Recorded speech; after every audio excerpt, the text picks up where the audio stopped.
persoas das Pontes, que entón vou a presentar. Chamome Damián Copena, son profesor da Universidade de Santiago de Compostela, da área de Historia e Institucións Económicas, e vou a falar hoxe dun dos temas que máis me apasionan, digamos, desde que empecé a investigar cuestións que teñen que ver coa apicultura, que son os lagares e as eirás de cera, e falaremos de alguna cousa máis, non? Pero un tema que en moitos casos é bastante descoñecido, e do que vamos a tratar de entender, de aprender, pois como eran os procesos, a importancia que tivo o territorio galego neste proceso e algúns exemplos que podemos coñecer non só en Galicia, sino tamén no noroeste da península, na zona de Zamora, de León e na zona do norte de Portugal.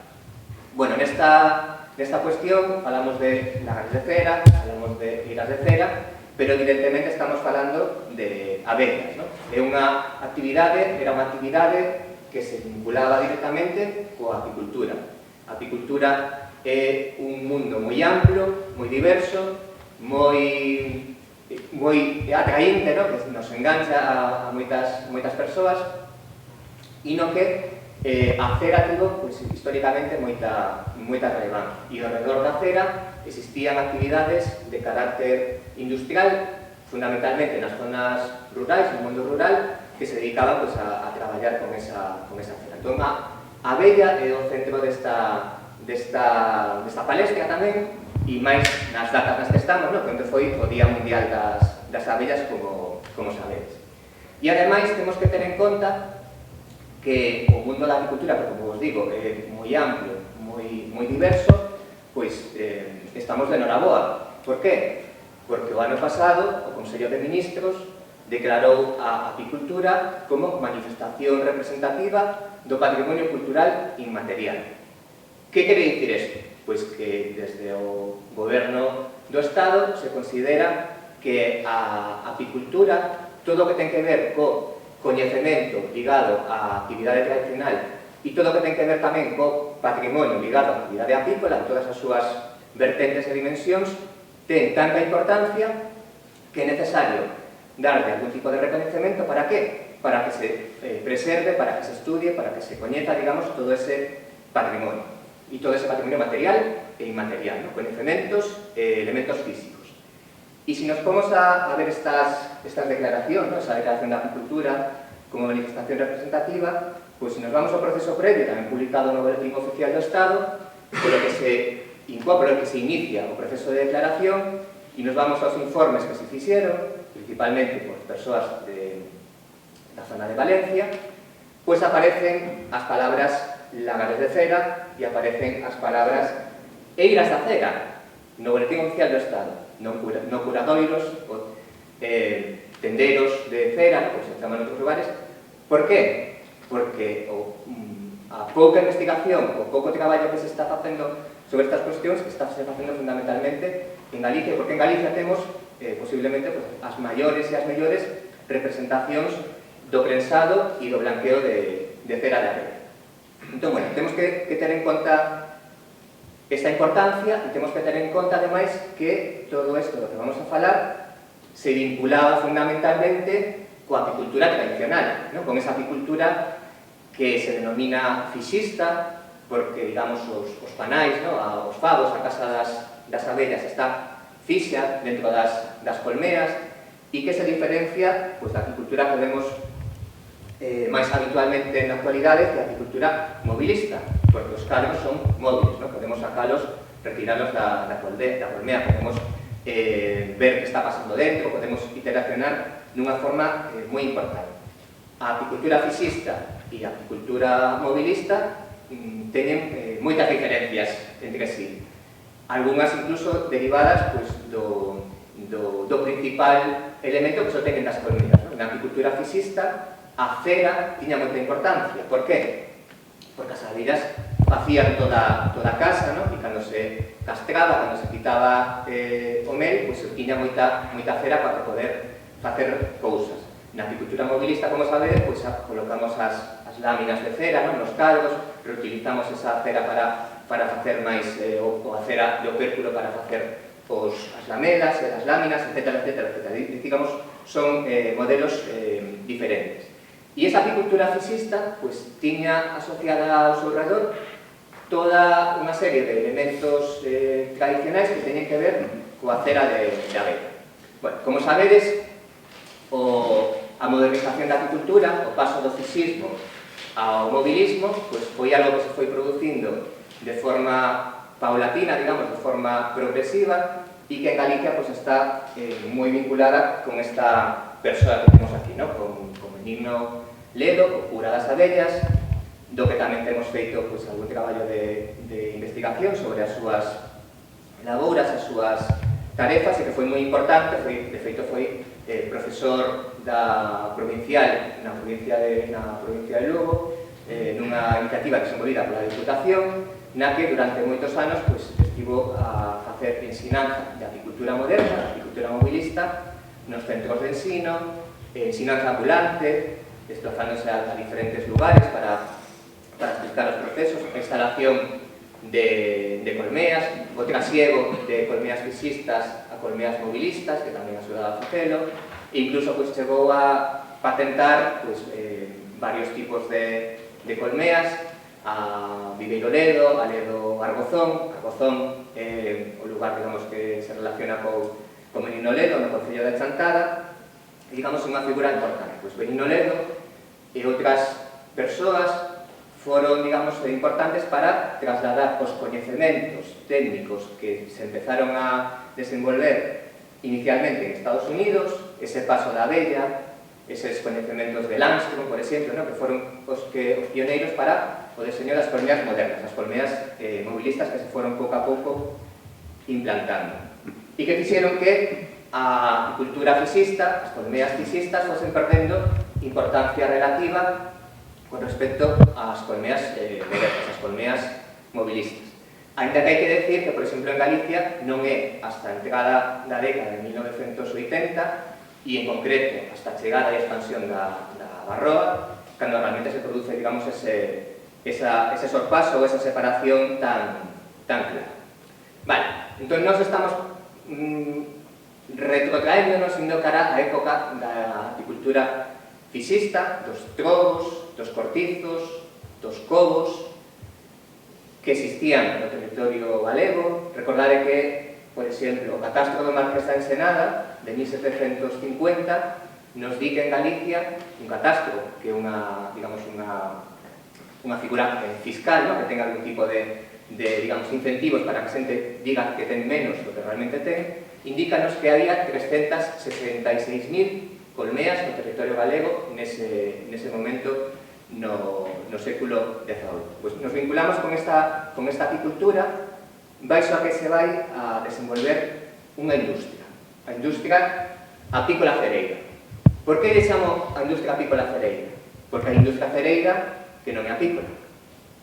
A industria cereira que utiliza outros insumos, outros materiais, outras materias primas, que non son a cera da abella. Sen embargo, a industria apícola cereira necesita dunha serie de infraestructuras, de elementos, de coñecementos específicos vinculados co que se vai a prensar, co que se vai a branquear, co que se vai a transformar. Esta industria apícola cereira foi moi importante e, de feito, se nos pomos a revisar documentación histórica, nos encontramos moitísimos exemplos de blanqueo de cera, de extracción de cera, se dedicaban los habitantes a blanquear cera, introducción de vino y de cera en bruto, que se extrae después de blanqueada, algún lugar donde llegaba a haber 5 lagares para fundir cera en borra, en este caso un lugar de Zamora, no que agora mesmo, cantos lagares haberá? 0. Por qué? Porque, como vimos a ver na charla, a actividade deixou de funcionar, foron esmorecendo e en moitos dos lugares onde había lagares, prensas, blanqueadores de cera, agora xa non os encontramos. Incluso, imaginados se ten importancia que o último lagar que quedaba neste lugar, en Cional, en Zamora, foi mercado e foi trasladado peza por peza desde Zamora hasta Lanjarón, hasta Granada, la Tierra del Agua, onde está o Museo da Mel, en Lanjarón, moi coñecido, e onde se pode ver o lagar da cera, o último que quedaba en Tiona, porque nos demos un pouco unha idea da relevancia. Podemos encontrar ese lagar que sirve para estrujar la cera en Muriscados, en Mondariz, ou esa fabricación de cera en Filloas, en Viana do Bolo. Podemos encontrar moitísimas referencias. E ademais sabemos que era unha actividade importante e que históricamente foi moi lucrativa en algúns momentos. Era actividade que tributaba fiscalmente, pagaba impostos como tal. Por eso hai as prensas de cera, aunque non funcionen todo o año, pagaban impostos por esa actividade, ou por iso os blanqueadores de cera anexos á cerería pagaban tamén unhas cantidades económicas como actividades industriais. Tiñan un pago de carácter fiscal, como vemos aquí. E alrededor desta industria do prensado e do branqueo da cera, pues tamén existía unha industria ou unha actividade de transformación, de facer as velas, as candeas, os esbotos, que comentaba, por exemplo, antes Maricé, que está aí, que ten un museo moi chulo que podedes ir a visitar no Valadouro, e que había moitas cererías polos diferentes lugares de Galicia. Incluso había lugares que estaban especializados en actividades cereiras, como é o caso deste lugar de aquí, onde había, ni máis ni menos que 18 cererías no ano 1886, ese é o Concello de Covelo, onde había, desas 18 cererías, isto non entiendo de cabeza, había unha no Covelo mismo, no centro, había dúas en Paraños, e o resto estaban na parroquia da Lamosa, que tiña a espectacular cantidade de 15 cererías moi pequeniñas, pero que nos dá un pouco a idea da importancia que tiña esta actividade. Si nos vamos aos documentos históricos que teñen que ver coas cererías, por exemplo, que me comentaba Manuel, que nesta zona tamén había, no 1913, encontro dúas cererías nas Pontes, por exemplo. É dicir, que foron actividades que se desenvolveron por gran parte do territorio e que se vinculaban con ese ciclo ou con ese proceso da industria da cera da vela, que sería algo así, de forma moi resumida. Teríamos que partir da obtención da materia prima, iríamos despois a procesos de prensado de cera, posteriormente, non sempre, pero posteriormente se podía dar procesos de valor engadido a partir do blanqueo da cera e finalmente procesos de manufacturado, de transformación para a obtención de produtos finais. E o que levamos investigado nos últimos anos nos indica que existen bastantes ou algúns elementos, sabemos que hai máis, feito aquí estamos tratando de ver se chegamos a ver tamén aquí na vosa zona algún elemento adicional coa axuda de Manuel, pero que é necesaria claramente máis investigación, máis protección, a declaración do ano pasado moi importante nese sentido, e chegar a procesos, digamos, de colaboración entre diferentes axentes que permitan proteger este patrimonio que, non o dicen ata o de agora, é único a nivel europeo. Si nos vamos a outros lugares, apenas existen restos de prensas de cera, sobre todo as prensas de cera de gran tamaño, que son das que vou a falar fundamentalmente hoxe, ni existen exemplos conservados de branqueadores de cera. Hai moi poucos exemplos, contados cos dedos de poucas mans, digamos, a nivel de Europa. E o lugar onde parece que hai máis concentración, mellor concentración, é o noroeste peninsular, con diferencia. Como era entón este proceso? O proceso iniciábase nas colmenas, nos procesos de xestión, de manexo das abellas, nas que se obtiña a materia prima coa que se ia traballar posteriormente, neses cobos, trobos, cortizos, nesas colmenas fixistas, nas que despois de castrar o mel, de retirar a cera, pois se conseguía, digamos, unhas grandes cantidades para poder traballar con eles. De feito, os cereiros, ou borreiros, ¿no?, como se chaman en algunhas zonas, en Terras de Montes, en Carei, por exemplo, que nos di o Xoaquín Lorenzo, o Xocas, pois percorrían grandes territorios, ademais, normalmente repartindo o territorio entre eles para non competir en prezos, para conseguir as materias primas. De feito, nos temos identificado referencias que nos din que desde Forcarei, que é un dos grandes centros cereiros históricos de Galicia, pois se chegaban a desplazar hasta Ancares ou hasta Courel a buscar materia prima e no medio do proceso, pois evidentemente tamén aproveitaban para vender, ¿no?, os produtos que tienen. Vale, unha vez que temos eses restos das colmeas, que temos esa cera ou eses restos dos pavos, dos panais, o que se facía era prensar. E un proceso de prensado que nos ten que levar a pensar pois, moitos procesos de prensado que coñecemos, ¿no? Prensamos as uvas para facer o viño, prensamos as aceitunas para obter aceite, prensamos as mazás para obter sidra e prensábamos tamén os restos das colmeas. E hai diferentes sistemas de prensado de cera. Hai sistemas que usan o estilo lagareta, ¿no?, estas prensas verticais, esta de Muxía, por exemplo, que digamos, prensaban poucas cantidades e estaban adaptadas ás necesidades das persoas cereiras. Pero hai outras prensas deste estilo vertical, con ese fuso, ¿no?, que se vai usar para o prensado, que poden ter gran tamaño. Por exemplo, as máis espectaculares, algunha que podemos encontrar na zona de Valencia, por exemplo, en algún lugar, neste caso en Aras de los Olmos. Pero os elementos máis singulares, máis grandes, máis espectaculares, os que traballaban con maior cantidade de cera, eran os lagares de cera de prensa de viga, cun sistema de prensado a partir dunha viga, como este que temos aquí, que é o lagar da cera de Paraños, no Covelo, despois de ser restaurado, porque este lagar non estaba así.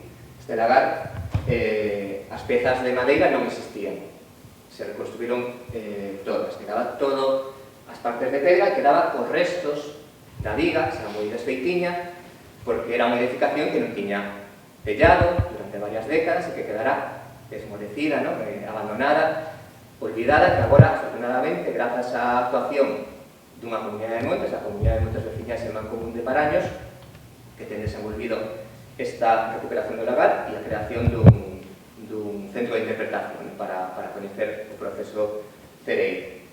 Por que son lagares de cera? Porque podes decir, bueno, isto parece un lagar de viño, ¿no?, que seguro que coñeces algún lagar de prensa de viga, porque están adaptados ao produto que se vai a prensar, teñen unha serie de especificidades, e insisto, porque pagaban impostos como presas de cera.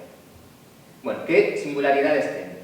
Pois, se vamos a traballar con cera, necesitamos unha caldeira, necesitamos un lugar onde facer lume de baixo para ferver os restos das colmeas con auga, ¿no?, para que se vayan abrandando.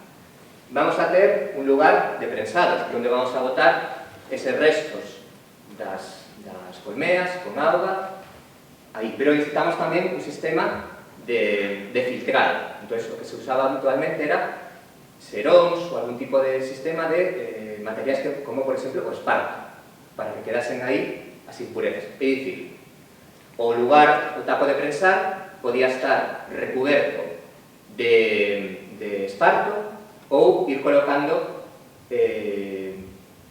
un serón de esparto, un ou dous cazos desa mestura de cera, outro serón de esparto, etc. Logo, nestes lagares de cera vai existir, e isto é unhas grandes singularidades, un sistema de separación da cera, da auga, das impurezas por densidade. Que traballades coas abellas e traballades coa cera, como queda a cera con respecto á auga? Pronto, ¿no? A cera vai quedar arriba. Entón, existían sistemas de pías, neste caso este lagar é moi impresionante, digamos, porque é todo granito traballado, pois de vías interconectadas entre sí para que na primeira quedase a cera, debaixo unha capa de impurezas e debaixo a auga. E, ademais, dese sistema de vías, había outras vías, outros espazos, onde se iba a botar a cera despois do prensado. Para que? Para que quedase ali e fixese bloque. Normalmente se botaba pues, un pouco de agua debaixo e se colocaba pues, igual unha corda ou algo así para que se seja máis fácil de levantar, porque podían ser bloques grandes, ¿no? De bastantes kilos. E o sistema é, pues, como calquer prensa. Vamos a utilizar o fuso, vamos a ir movendo o fuso, baixando a viga hasta que faga presión no taco de prensar, chega a facer tanta presión que pode chegar a levantar a pedra, ¿no? o peso, e ese prensado pues, vai facendo que vaya caendo toda os restos da cera. Cando se traballaban nos lagares non se facía unha lagarada, facían varias lagaradas, ¿no? Para aproveitar as economías de escala, aproveitar a auga, a limpeza, os materiais, e se podía traballar, digamos, pues, bastante de forma continuada. De feito, hai algún lagar, grandes lagares, ou posiblemente o lagar máis grande que coñezamos, que non é galego, que está en Azuqueca de Henares, en Madrid, que esa empresa tiña chegado a ter en algún momento do ano 3 turnos de traballo, é dicir, 24 horas de funcionamento da prensa. Azuqueca de Henares, outro exemplo para que vexades como, digamos, a escaseza e singularidade destes elementos. Azuqueca de Henares, onde está o museo, pero se lagar non é de ali, é de Maranchón, en Guadalajara. Foi transportado tamén, peza por peza, hasta este lugar. Bueno, lagares de cera, entón, poden ser edificacións propias, como neste caso, que é unha edificación feita só para iso, ou poden estar, digamos, lagares máis pequenos nunha esquina ou nun lugar da casa. Este outro lagar de cera, como vedes, nun estado bastante terrible de conservación, ainda que está signalizado, moi espectacular, está localizado na Alamosa, no concello de Povero, na provincia de Pontevedra, pero que non ten teito agora mesmo, faltanlle bastantes pezas, e ademais o terrible de todo é que se está tratando de conservar, de recuperar, e pois os actuais propietarios por agora non impiden, digamos, que eso se poida desenvolver. Unha cosa terrible, pero bueno, se está facendo esforzos nese sentido. Vale, outros lagares. Pois aquí temos, por exemplo, o lagar de Felgueiras, en Torre de Moncorvo, na Cámara Municipal de Torre de Moncorvo, en Portugal, que é o único lagar que nos coñecemos que tiña unha titularidade colectiva, comunitaria. Pertencía a todas as persoas cereiras que se dedicaban a esta actividade neste lugar. Temos tamén este outro lagar que neste caso está localizado en Zamora. Estos son grandes lagares de edificación propia. Pero para que vexades que hai outros sistemas, pois temos este lagar, moito máis pequeniño, con esa viga moito máis pequena, na que ademais fixeron un sistema de contrapeso especificamente, ¿no? para ese lugar, non é o muro de separación dese espazo, e que ademais tiña moitas pezas que eran móviles, que se podían mover. Está localizado en Sober, na zona da Ribeira Sacra. Vale. As pías que nos decía antes, Isabel, este é o sistema de pías antes da restauración do lagar de Paraños, que se ve así moito mellor, digamos, como estaban interconectadas entre sí, as tres pías, un sistema de cantería bastante complexo. De feito, nos lagares que coñecemos, na maior parte, sempre hai un sistema de tres pías, que pode ser como este, con un gran traballo espectacular, ou pode ser como esta peza de aquí, que é unha peza de madeira móvil, que dese lagar de poder que se aplicaba antes e que se colocaba, se retiraba en función das necesidades e que agora, cando fomos a visitalo, era o lugar onde puñan os ovos as pitas nesta casa, que tiña unha reutilización. Pero para que vexades, digamos, as pezas ou como se podía facer. Cando vos falaba do prensado, do filtrado, dos seróns, deste estilo. Estes son seróns de Portugal, que servían, digamos, para facer que quedasen aí as impurezas, esos que non nos interesaban que quedasen dentro deses seróns normalmente de esparto, en que podían ser de outros materiais.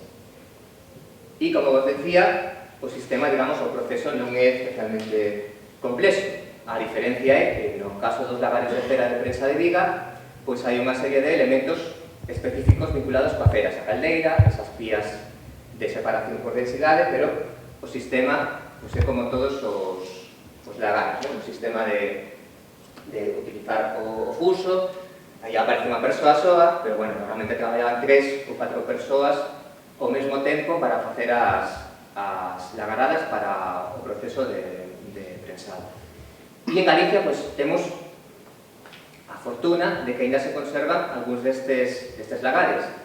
O de Magallanes, que falabades antes por ali, máis coñecido, porque foi musealizado e porque, afortunadamente, se pode visitar e está ben conservado. Como os decía, de outro grande en Alamosa. Hai un moi grande espectacular tamén en Forcarei, vinculado cunha casa de turismo rural.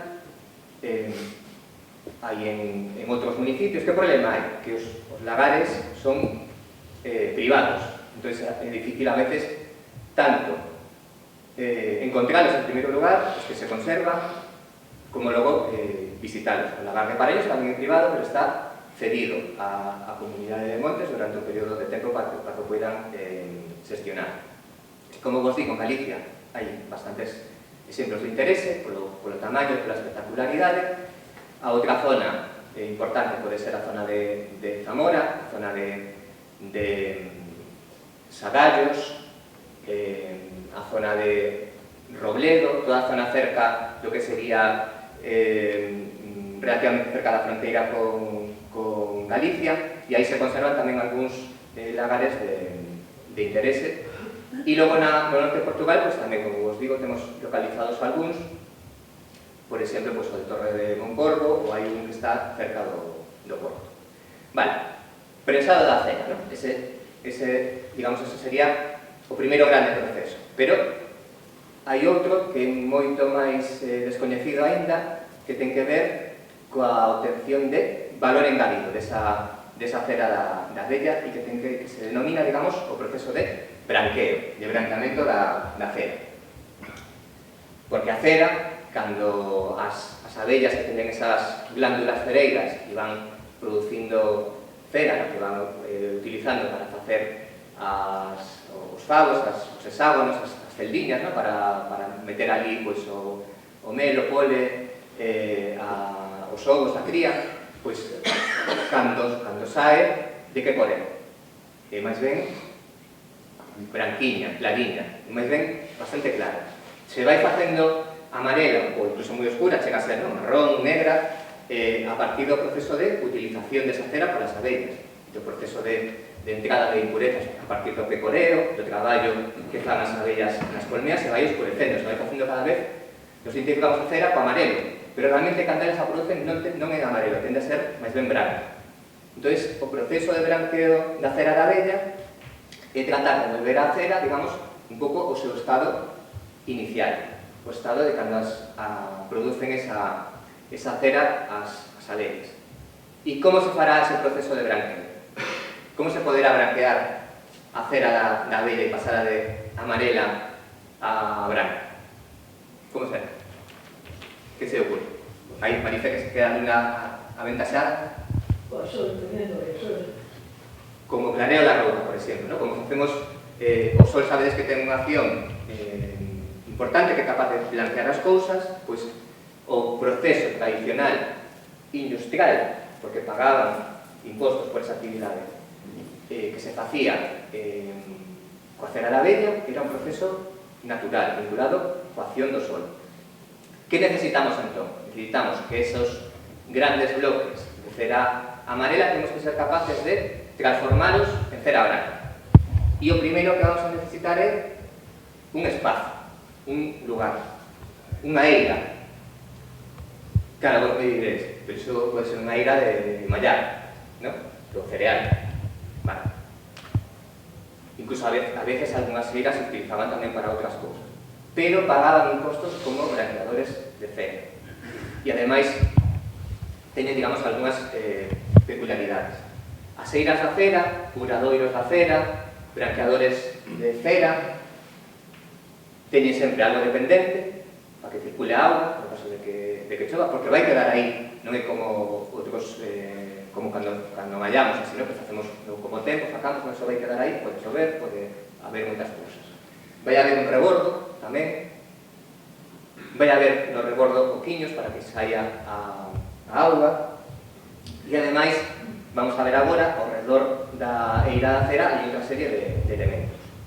Esta eira da cera, que é das máis espectaculares que podemos ver en Galicia, que está localizada na Lamosa. Na Lamosa estaban moi especializados no branqueo da cera, e que ten 130 e pico metros cargados, pois nos dá un pouco unha idea de como eran estas infraestructuras, ¿no? Grandes lousas, neste caso de granito, que é o material que existe ali, que se mantiveron despois de décadas e décadas e décadas, porque se o prensado da cera desapareceu xa avanzado como o século XX, cando digo prensado da cera me refiro ao prensado cos lagares de prensa de cera. Pois en algún sitio pode aguantar hasta os 60, hasta os 70, depende do lugar, en algúns lugares esmoreceron antes, o branqueo desaparece, digamos, antes todavía.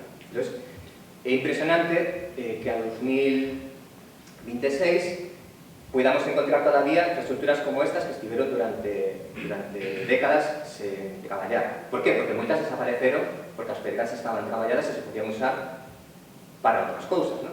E como ademais ten toda a racionalidade. Imaginados se era importante que ademais das eiras de cera como esta, que están aí a ras do chan, se chegaban a facer eiras da cera elevadas, con pilares neste caso de granito, que nesta zona é o que hai, con superficies moito máis pequenas, pero que compensaba, digamos, o esforzo, o traballo de dedicarse a construir estas instalacións e infraestructuras, porque a cera branca tiña un prezo, un valor moito máis elevado que a cera amarela. Vale, entonces, se tivésemos esta gran eira da cera, pois veríamos que o seu carón teríamos unha serie de elementos, de infraestructuras adicionais.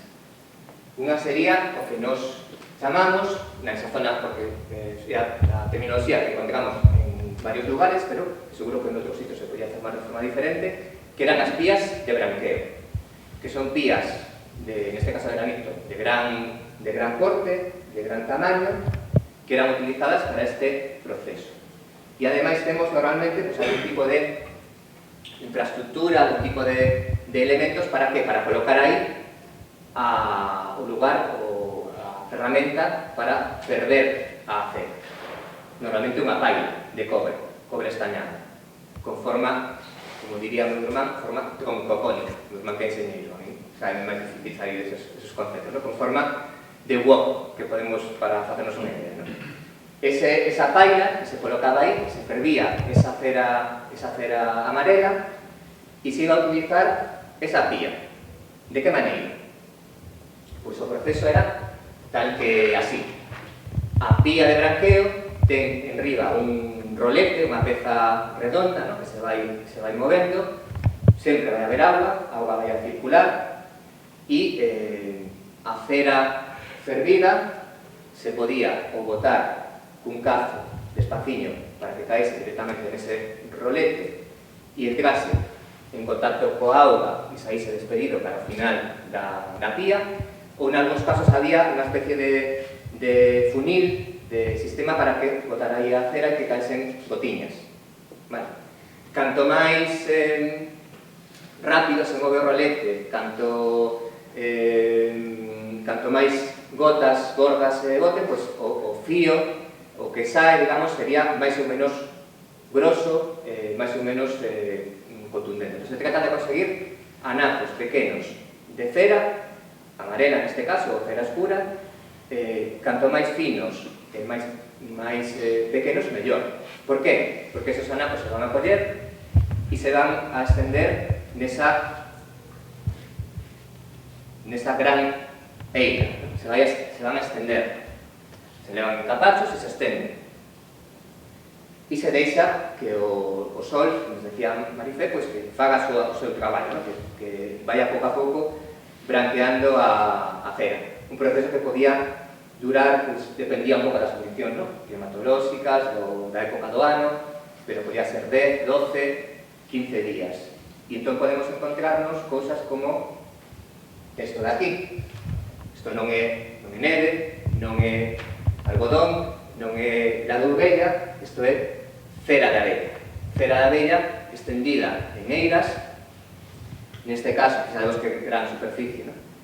En Pamplona, na Plaza de la Cera, da que só queda o topónimo, xa non podemos encontrar nada disto que temos aquí, e que estaba vinculada con aquel gran lagar de cera que vos decía que traballaba incluso 3 turnos o ano, pues estas infraestructuras de Navarra estaban vinculadas con esa empresa de Maranchón en Guadalajara que facía pues, o proceso de prensado, se llevaba hasta Pamplona, ahí se blanqueaba y luego pues esa cera blanqueada, ¿qué se hacía con esa cera blanqueada con esos lascas? Pues normalmente se fervían para conseguir otros bloques grandes, en este caso de cera branca, que poder luego pues, utilizar, ¿no? Para transformar, para obtener productos manufacturados. Vale. Prensado de cera, blanqueo de cera, y luego existe pues, o proceso de transformación, de manufacturado. E este é o máis tradicional que podemos identificar, no que podemos pensar. A forma máis tradicional desas cererías, microcererías en moitos casos que existían no rural de Galicia sería algo tal que así, ¿no? Como esta fotografía feita no papel. Temos unha roda cereira da que hai unhas alpargatas, da que colgan os pábilos, as mechas, históricamente de liño, máis adiante de algodón. E teríamos outras pezas, como pode ser, bueno, temos aí a paila, se vos fixades, onde se ferve, debaixo se fai o lume, onde se ferve a cera, e teríamos pezas como o bruñidor, que é esa peza de aí, esa peza grande, que normalmente, en moitos casos, eran de buxo, pesaban un montón, e eran para bruñir. Que quere dicir bruñir? Cando se facían as velas, e ainda estaban un pouco blandas, se traballaba co bruñidor para igualalas. Se facía o peso por encima, quedaban igualadas. E temos esta outra peza, por exemplo, a talladeira. A talladeira, que é unha peza de madeira, un coitero de madeira, e que vai facer? O coitero de madeira corta a cera, pero non corta a mecha, non corta o pábilo. Como era o proceso? Pois un proceso que, digamos, moi artesano. A roda, a mecha, o pábilo, temos aquí a paila, coa cera derretida, e cun cazo botamos un baño. Movemos a roda, outro baño. Cando volve, se deu toda a volta, se está un pouco solidificada, se fai outro baño. Que problema hai? Que vai quedar moito máis fina arriba que abaixo, non? Vai quedar moito máis gorda. Entón, chega un momento, no proceso normalmente se facía un no arriba e un no abaixo. Por qué? Porque se sacaban as velas e se daba a volta. Se facía outra vez baños ao revés, para que quedasen igualadas. En función das necesidades, pois, as candeas, as velas máis pequenas, ou senón xa os ceróns, ou as velas máis grandes que necesitaban máis espazo. Isto é o máis tradicional que podemos encontrar. O seguinte xa é rodas cereiras octogonais ou decagonais, de 10 lados, de 8 lados, que xa non é un baño de cada vez. Teñen sistemas de contrapesos, debaixo hai unha peza que se chama noque, rectangular, e o que facemos é bañamos, por exemplo, de 20 en 20. Movemos a roda de 20 en 20, un sistema xa máis avanzado. Pero estas rodas cereiras tradicionais ainda se poden encontrar, non ten nada que ver cos lagares ou coas eiras. Sí que se poden encontrar, digamos, nas zonas que tivo importancia a actividade cereira, incluso encontrar algo que parece como que quedou aí parado na historia, en algún momento, como neste caso esta paila con eses restos de cera e esa roda con ese caciño que encontramos en Muxía, que quedou aí como esquecido do tempo durante bastantes décadas. Vale. Que máis temos? Por exemplo, que falaba antes con Maricel, o selo, as velas, as candeas, en moitos casos tiñan algún tipo de selo, de marca de identificación. Isto é importante, por qué? Porque non é o mesmo as velas de Maruxa que as de Xana, é unha cuestión de calidade, porque cada cereiro ten a súa zona, a súa fama, e non é o mesmo unha cousa que outra. Pero ademais hai un elemento adicional que ten que ver coa sustitución de insumos. Por eso falo de materias primas, por eso falo moitas veces de industria apícola cereira e industria cereira, sen apícola. Porque se pensamos agora nas velas, de que material son? De cera. De cera algunha hai, non? Pero as que vamos, se vamos a calquera tenda por aquí no Concello nas Pontes, seguramente, con moita probabilidade, van a ser de parafina. A parafina que é? De onde sale a parafina? Do petróleo, derivado da actividade da materia prima do petróleo. O petróleo é neste contexto global no que estamos, sabeis que é unha materia prima moi importante, pero xa era antes.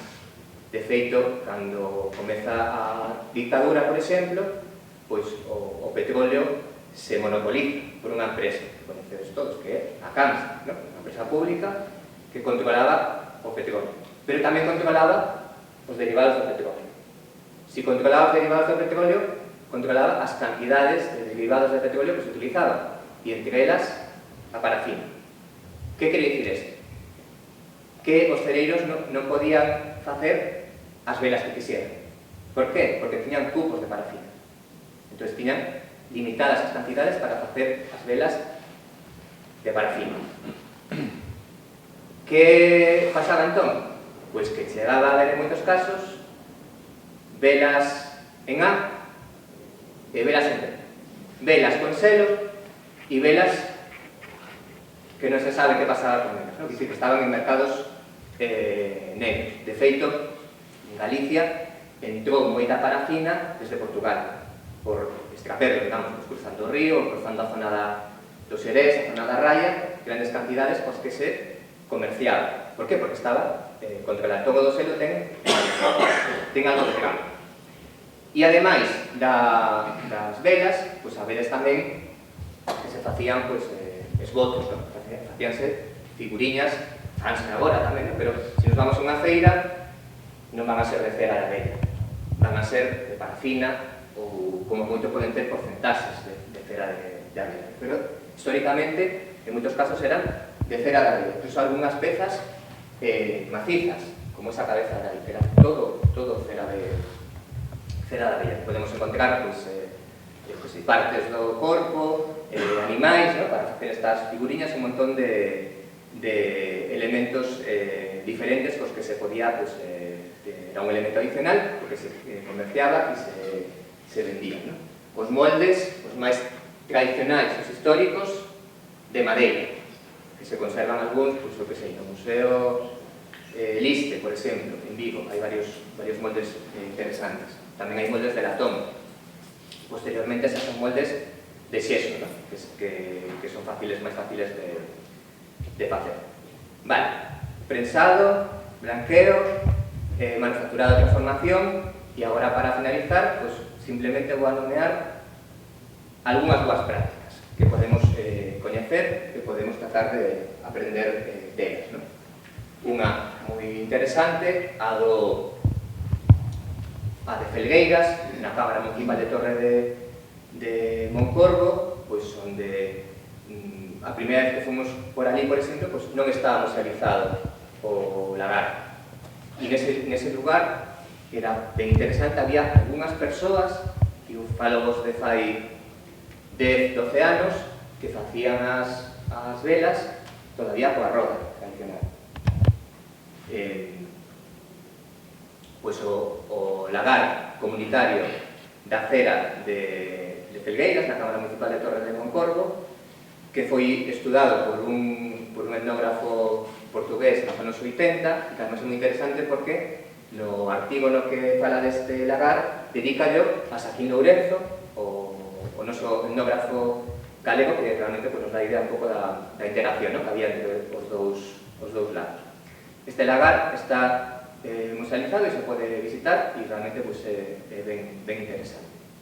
Outra, pois en Sagallos, a familia Romero, que as persoas da apicultura igual coñecedes, pois que siguen traballando con temas de cera. De feito, teñen unha prensa hidráulica moderna, digamos, foran dos poucos lagares que, digamos, seguiron coa actividade, que se modernizaron, agora xa con prensas modernas, pois teñen un lagar que se pode visitar e que, ademais, como vedes polos restos, pois se puxo en funcionamento na unha vez, non?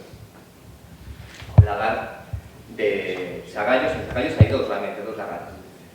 Outro, este espectacular, o lagar de Robledo, que foi musealizado polo Parque Natural ali en Sanabria, no lago de Sanabria, e que tamén se pode ver e é realmente ben interesante. E en Galicia, eu teño que sempre destacar esta iniciativa porque participei no inicio e colaboro moito coa comunidade de Montes de Paraños, temos o Museo, o Centro de Interpretación Fabum, que é ese centro gestionado pola comunidade de Montes, que nos amosa o proceso de desenvolvemento da actividade cereira, que teñen varias pailas, unha paila de cera, de cobre, e que se pode coñecer todo o proceso. E o máis interesante é que restauraron o lagar de cera de Paraños e fixeron que tanto o lagar de Paraños como o lagar de La Mosa e as eiras de Paraños e de La Mosa estén integrados dentro dunha ruta de sendeirismo, que é a ruta do río Sabrín. E é un dos poucos lagares tamén que se puxo en funcionamento. Aquí vedes o proceso da lagarada, o meu irmán Diego traballando, e como vedes como era o proceso. Non fixemos moitas lagaradas, pero probamos algunha vez para ver como era, porque ademais, claro, todos os procesos de restauración, os procesos de recuperación, en moitos casos non se pensan para que se pueda volver a desenvolver a actividade. Por exemplo, que nos pasou neste intento que fixemos de forma totalmente tradicional, con lume, con todo o proceso, pois que ese edificio fora restaurado, en caso de que nos coñecésemos o lagar, fora restaurado o edificio, non o lagar, fora restaurado o tellado, e se fixo un tellado no que non sae o fumo. Entón, estivemos ali afumados como chourizos para probar. Fixéronse máis lagaradas, por exemplo, na inauguración do Centro de Interpretación, no que participaron moitos veciños e moitas veciñas, e se puido coñecer todo o proceso de recuperar e dignificar, porque para nos presume moito agora da actividade cereira, toda a importancia que tivo no seu momento. E se alguén ten interese ou curiosidade, temos varias publicacións, artigos, algún pequeno libriño feito sobre estas actividades que estarei encantado de compartir con quen queira, se me escribides un correo ou se me preguntades calquera cuestión. E pola miña banda, pois vou deixar por aquí. Moitas grazas pola vosa atención.